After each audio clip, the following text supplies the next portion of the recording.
Contado por el neuropediatra, episodio 42 de la tercera temporada. Bienvenido a Contado por el neuropediatra, con el doctor Manuel Antonio Fernández. El programa donde aprenderás y comprenderás las claves fundamentales del aprendizaje, la conducta, desarrollo, la crianza y la educación de los hijos, así como sus dificultades y alteraciones, para prevenir problemas y evitarlos detectándolos de forma precoz, para actuar de la forma más adecuada lo más rápido posible y así tratarlos y corregirlos. Todo esto guiados y acompañados por Manuel Antonio Fernández, el neuropediatra.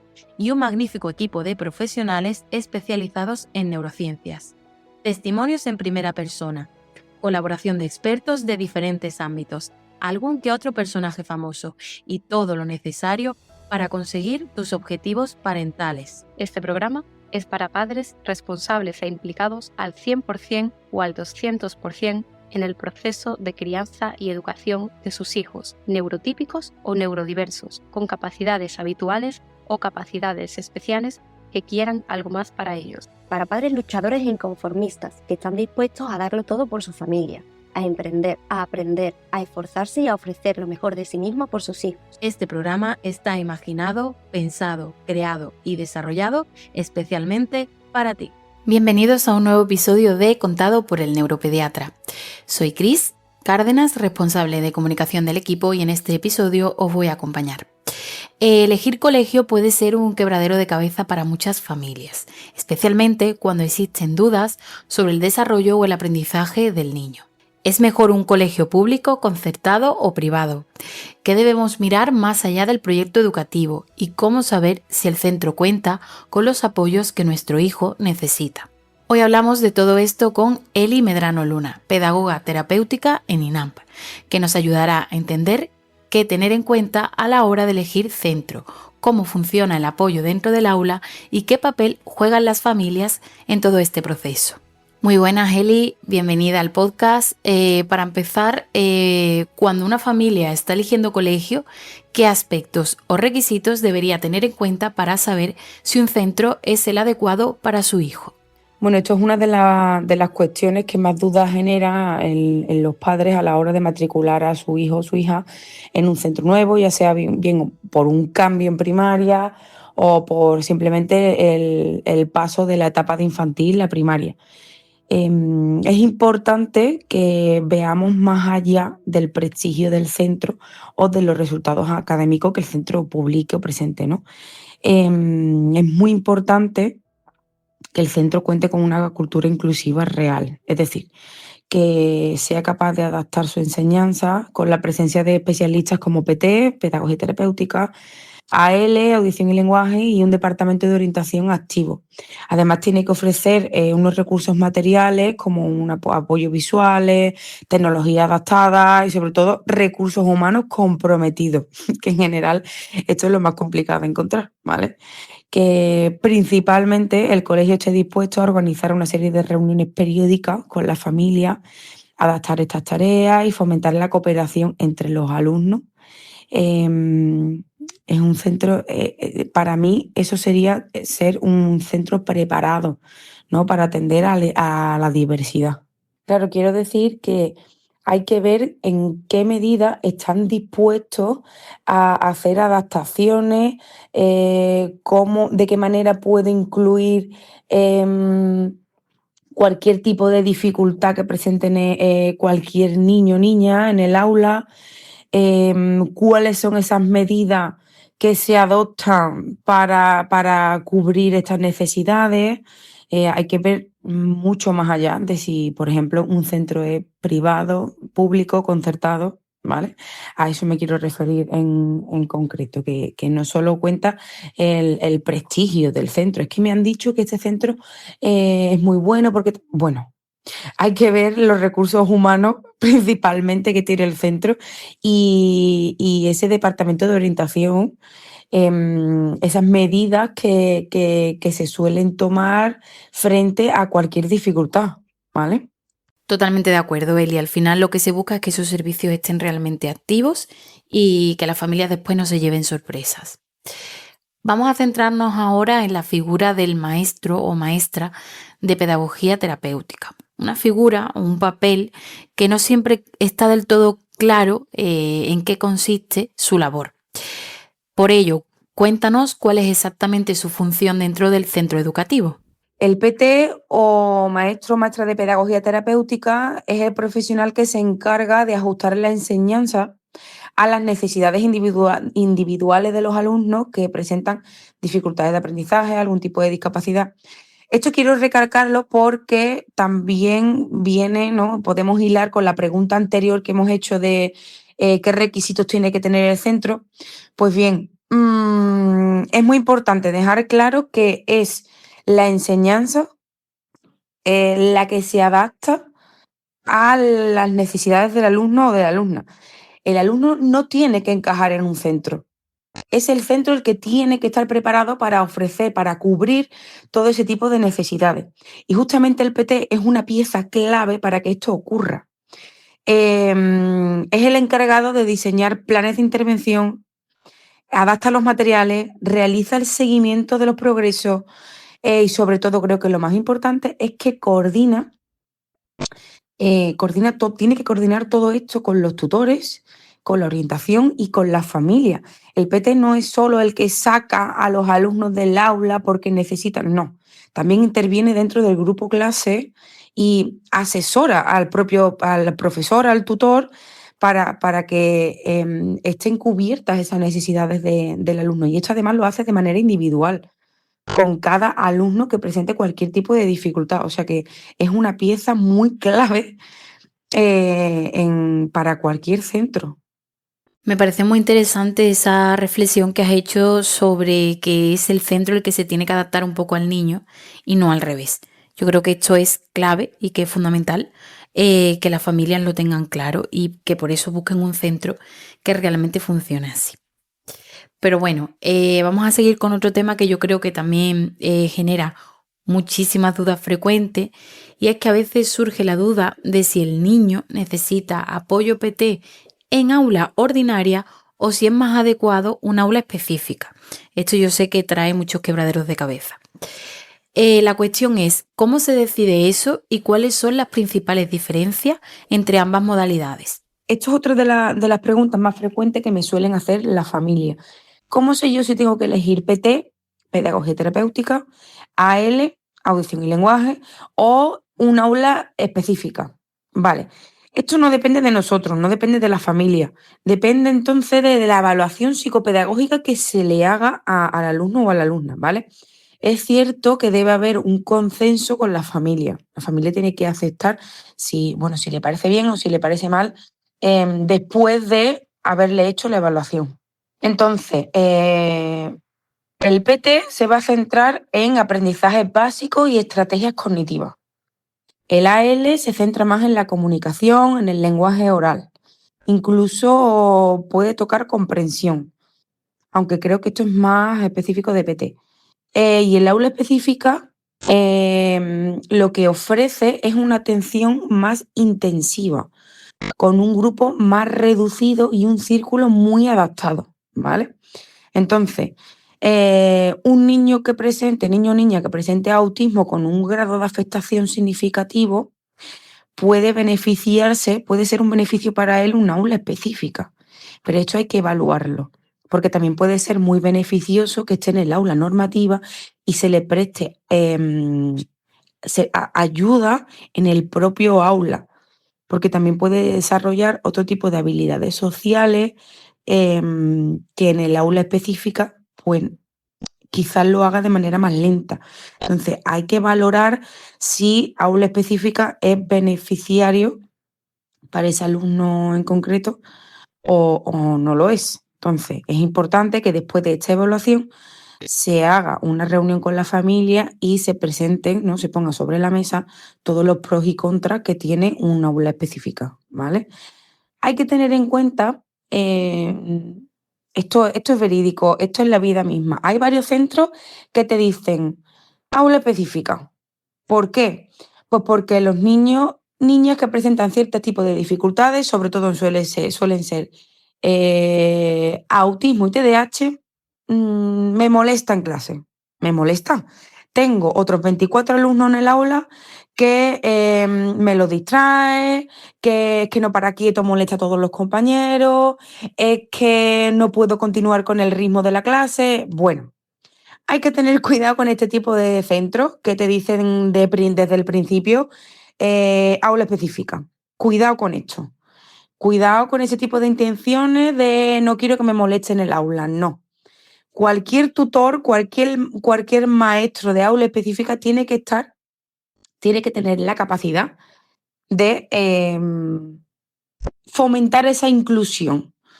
No a la primera de cambio te meto en una aula específica y punto, y ya me lo quito de en medio. Cuida con esto, que hay muchos centros que lo hacen, o sea que hay que estar alerta y valorar verdaderamente la intención que tiene el centro, si es por ayuda, si es para la mejora, si es para... o si principalmente lo que quiere es quitarlo de en medio. Sé que esto es un tema muy polémico, sé que puede generar algún tipo bueno, no quiero generar polémica, pero es cierto que hay que tener cuidado, ¿eh? Que hay centros que te dicen, venga, aula específica y me lo quito de en medio. Cuidado con esto. Bueno, como bien dice Eli, vamos a tener cuidado con este tipo de cuestiones que son muy polémicas, pero son reales como la vida misma y en el podcast intentamos divulgar y visibilizar todo aquello que, bueno, puede generar polémica, pero que también puede ofrecer una visión altruista y una visión clara a las familias. Otra duda habitual. Vamos a seguir con preguntas frecuentes. ¿Existen diferencias verdaderamente reales entre un colegio público, concertado o privado en lo que se refiere a recursos de apoyo o la atención al alumnado con necesidades específicas?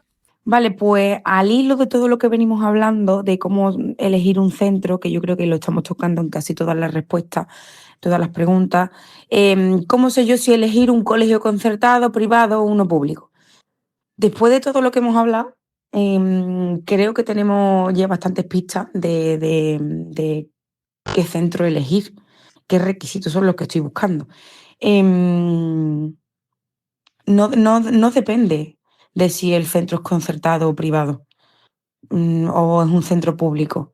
Hay que observar detenidamente los recursos humanos que tiene el centro y, bueno, el material que ofrece, sobre todo el equipo, principalmente el equipo. Si presenta alguna dificultad, tengo que hacer especial énfasis en el equipo de PT o ALE, principalmente. Si es privado o concertado, me va a quizá a condicionar a la hora de observar los recursos materiales o las adaptaciones físicas en sí del centro, ¿no? Las instalaciones. Es posible que haya diferencias respecto a eso, pero date cuenta que el que le va a dar clase al niño o a la niña es el maestro. Depende de si el centro es concertado, público o privado, que tenga mejores o peores maestros. Creo que no. Creo que no.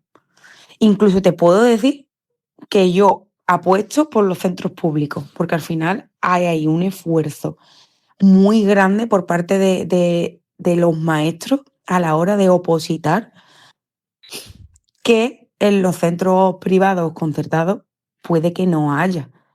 Porque estamos hablando de maestros que entran por entrevista, ¿no? Por entrevista, por currículum, que pueden ser igualmente maestros maravillosos, claramente, no digo que no, pero yo apuesto mejor por los centros públicos.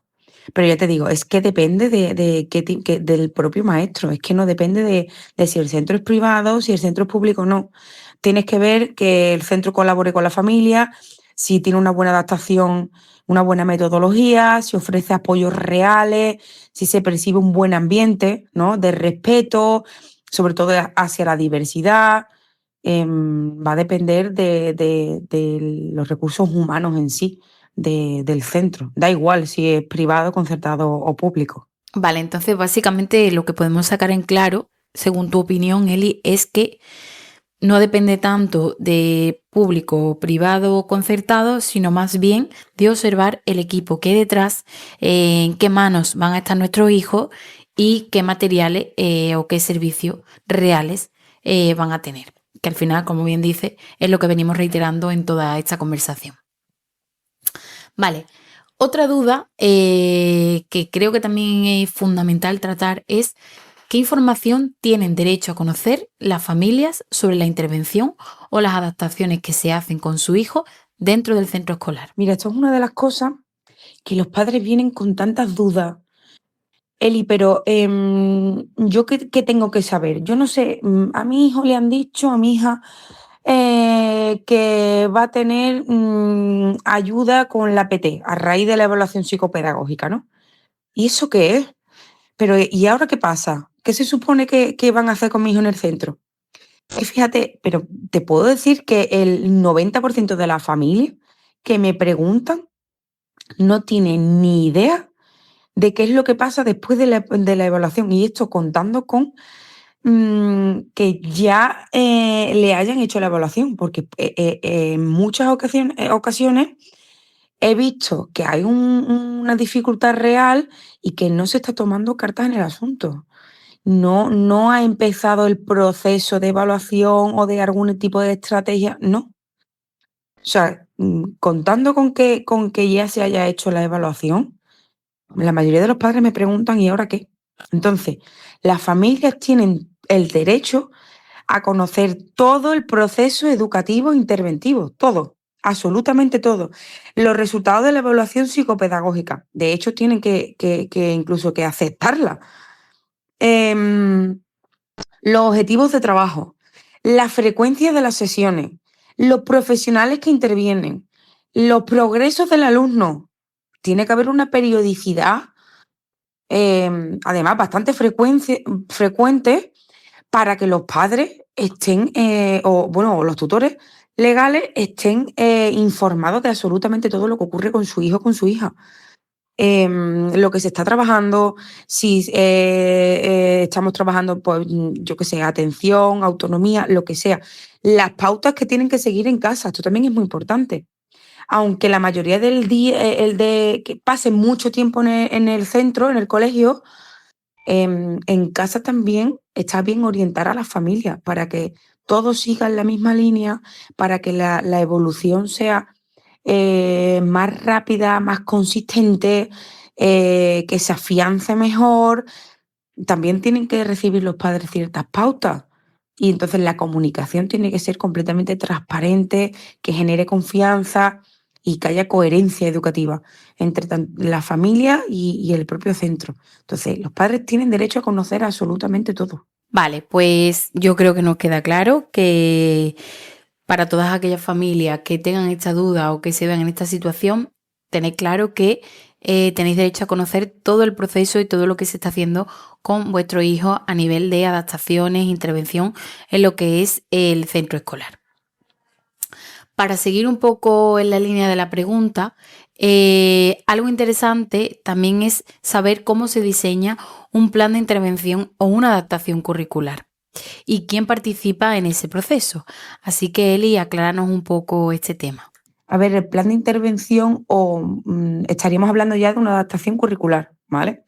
Esto es a posteriori sí o sí de una evaluación psicopedagógica. Entonces, en esta evaluación ya hemos identificado cuáles son esas dificultades, bueno, y las fortalezas también del alumno o de la alumna. Entonces, el plan va a consistir en fijar unos objetivos realistas y en función a estas dificultades, ¿vale? Se tienen que elegir unas metodologías adecuadas, pues no sé si el aprendizaje tiene que ser más manipulativo, visual, y, muy importante, se concretan los criterios de evaluación, ¿vale? Están completamente adaptados de manera individual al alumno. Entonces, hay que fijarlo. Es muy importante, recalco, esto se hace solamente, exclusivamente después de una evaluación psicopedagógica, ¿vale? Pero es simplemente coger cuáles son los saberes básicos que tiene que aprender este niño o esta niña a lo largo de este curso. Vale, vamos a adaptarlo. Vamos a adaptarlo en función a lo que él puede hacer, a donde creemos que él puede llegar y de qué manera lo puede aprender.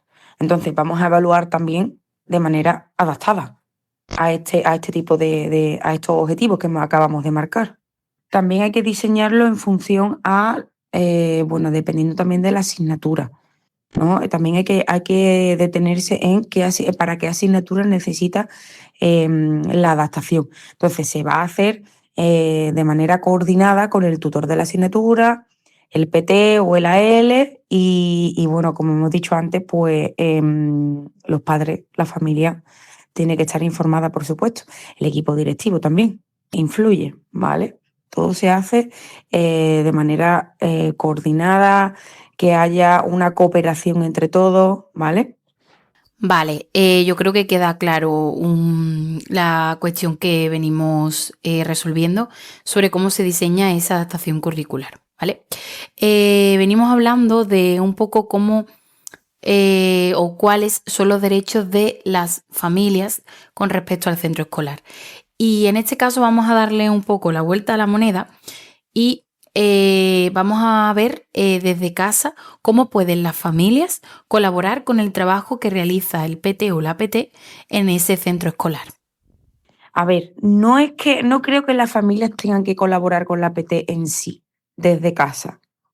Creo que si el niño o la niña presenta ciertas dificultades, tiene que haber una cooperación entre el centro, como hemos dicho, y la familia, para que todos vayamos trabajando en la misma línea. Si la PT o el PT está trabajando X cosas en el aula, ya sea aula normativa o sea en su propio aula, en casa tenemos que trabajar en consonancia, ¿no? En la misma dirección. Entonces, se pueden establecer ciertas rutinas en casa que sí que fomenten o que ayuden o afiancen lo que se está trabajando en el centro con la PT, ¿vale? Pero no creo que sea en sí que la familia colabore con la PT, sino que ambos, tiene que haber una retroalimentación, que ambos colaboren con ambos, ¿no? Uno con el otro y... ¿Me explico? Por ejemplo, si estamos trabajando lectoescritura, estaría bien que en casa, pero esto independientemente de que haya dificultades o no, se debería, ¿no?, tener un ratito de lectura en casa. Pero en este caso concreto, ¿no?, si estamos trabajando esta dificultad con la PT o con el PT, pues en casa vamos a dedicarle unos minutos a la lectura o imagina que estamos trabajando con tarjetas visuales pues en el aula, pues en casa los repasamos, tratamos de que todo sea fluido, de mantener ese contacto con el PT o la PT para que los avances sean más notorios, ¿vale? Claro, sí, entendemos, yo creo que se entiende perfectamente el concepto, que al final debe ser un tándem en el que haya cierto feedback por una parte y por otra, porque al final se pasa tiempo en el cole o en el centro escolar y también se pasa mucho tiempo en casa. Entonces, al final, digamos que resumiendo, deberían ir todos a una, ¿no? Vamos con otra cuestión. Esta parte me parece muy interesante porque también es ponernos un poco en la figura, en la perspectiva del niño o la niña que recibe ese apoyo. Y la tengo planteada de la siguiente forma. ¿Cómo viven los alumnos el hecho de recibir apoyo dentro del centro? Y si suele ser algo que les cuesta aceptar o depende mucho de cómo se gestione esto dentro del aula. Vaya pregunta. Actualmente, un niño o una niña que recibe apoyo PT depende de cómo se gestione en el centro, ¿vale? Depende de muchas cosas. Se puede recibir como algo normal, pues una ayuda que necesita, parte del proceso educativo y los niños y las niñas pues la asumen con naturalidad, ¿no? Hay una buena inclusión, incluso con orgullo. He estado en centros en los que todos los alumnos muestran colaboración con el niño la niña que presente dificultades, intentan todo el tiempo ayudar, es un sentimiento súper bonito y muy agradable en el aula. es precioso. ¿Qué pasa? Que esto creo que es algo bastante nuevo, relativamente nuevo. Yo recuerdo, verás que no soy tan mayor, en mi caso, en mi aula, tenía pues una compañera que recibía apoyo PT y salía del aula, ¿vale? Porque tenía dificultades en la lectura, bueno, le costaba aprobar exámenes por ciertas cosas. Te estoy hablando que no hace tantos años, que no soy tan mayor. Pues esta alumna, yo recuerdo que, que no había buena inclusión. Tengo que cuidar bien mis palabras de lo que voy a decir porque no quiero herir sentimientos de nadie, pero es cierto que era la niña que iba a apoyo y tenía esa etiqueta, la de apoyo. Esta va a apoyo. Esta, incluso yo recuerdo que había momentos, lo típico, de hacer grupos en clase, era la última persona a la que se elegía, se quedaba sola, en recreos incluso recuerdo de haberme acercado a ella y decirle, vamos a jugar juntas, porque se notaba muchísimo esa exclusión por parte de la mayoría, simplemente por el hecho de ir a apoyo. Claro, antes, qué feo, lo recuerdo y era así, tal cual. Pero es cierto que menos mal, por suerte, que esto ha mejorado, que ha cambiado muchísimo, que ahora el ambiente en el aula es completamente diferente. Pero es cierto que hay que tener cuidado con esto porque no siempre es así. En alguna ocasión me he encontrado que sí ha repetido esta conducta y se ha excluido a algún alumno por el simple hecho de recibir apoyo PT, AL o lo que sea, recibir apoyo. Mm, Hay que tener cuidado con esto y fomentar una buena inclusión y, bueno, estar atentos, básicamente, y que se asuma, pues eso, con naturalidad.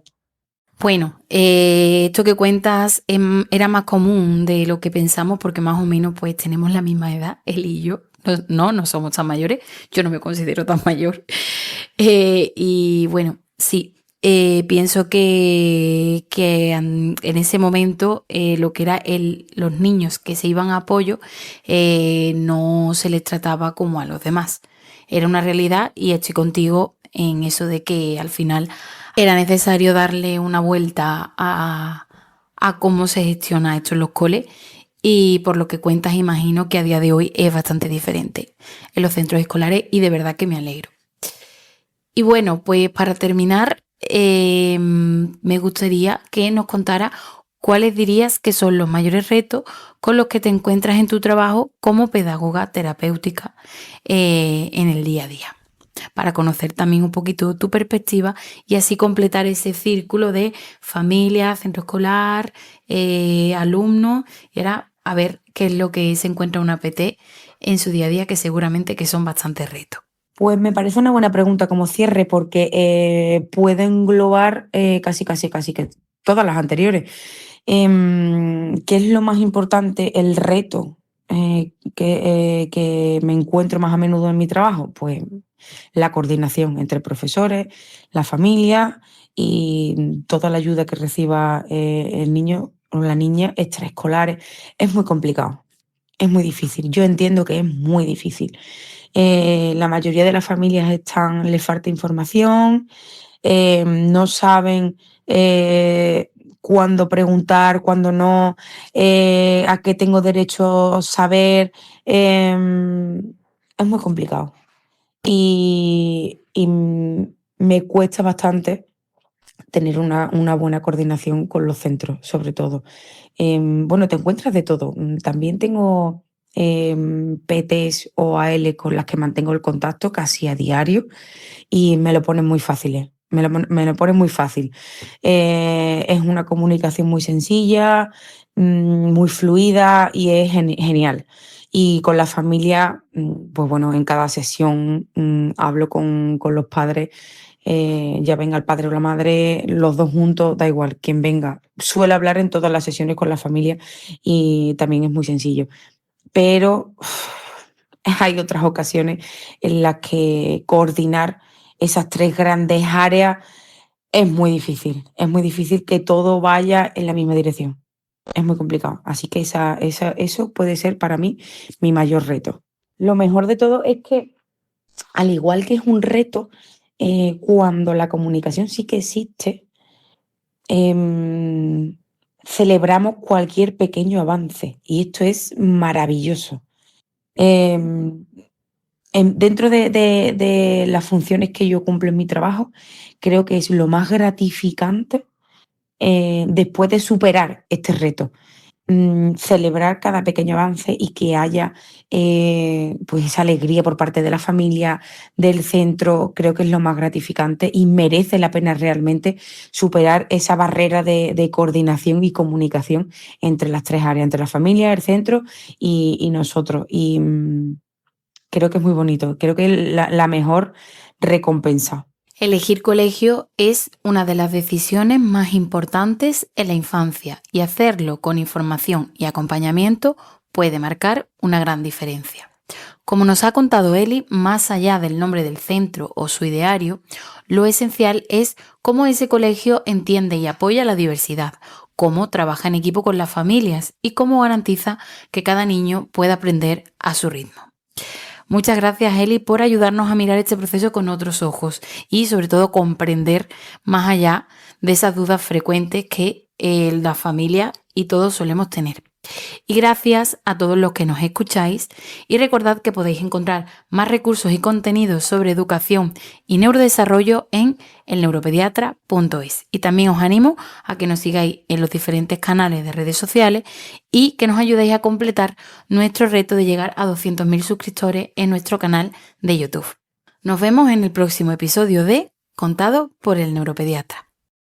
Bueno, dime, ¿qué te ha parecido la entrevista y este episodio? Apasionante, ¿verdad? Pues si, como te decía en el episodio inaugural, te emociona y te hace vibrar la posibilidad de convertirte en referente en tu área dentro del sector del neurodesarrollo, ya sea como padre, como educador, como sanitario o como terapeuta, para liderar este movimiento y ayudar a tu hijo, a tu alumno o a tu paciente en su proceso de educación, crianza y desarrollo, estás más que invitado a este ilusionante camino. Únete a nuestra comunidad y difunde nuestro mensaje. Hazlo llegar tan lejos y a tanta gente como puedas. Padres, amigos, compañeros, grupos de WhatsApp, redes sociales, te lo agradecerán, te lo garantizo. Y si quieres profundizar en alguno de los puntos que tratamos en este podcast o necesitas ayuda para la evaluación, el diagnóstico, la terapia o el tratamiento, ya sea presencial o online, de problemas de aprendizaje, conducta, maduración, desarrollo, relaciones sociales, autoestima, y también para situaciones específicas como el TDAH, la dislexia, las altas capacidades, el retraso madurativo, el autismo, las Asperger, la epilepsia, la migraña o los trastornos del sueño, ponte ahora mismo en contacto con nosotros en elneuropediatra.es, donde además también encontrarás cientos de artículos de gran claridad, de gran información y de gran relevancia sobre estos temas y, algo aún más importante, guías de orientación para familiares de apoyo en el camino de estos procesos. Y además, me tienes en YouTube, en Facebook, en Twitter o X, como se llama ahora, Instagram, LinkedIn y hasta TikTok. Y por si fuera poco, estamos también en nuestro canal de difusión que acabamos de abrir y que estamos desarrollando y que desarrollaremos a lo largo de esta temporada en WhatsApp. ¿Qué más se puede pedir? Pues no te preocupes, porque evidentemente no vas a tener problemas para encontrarnos. Un fuerte abrazo y hasta el próximo episodio.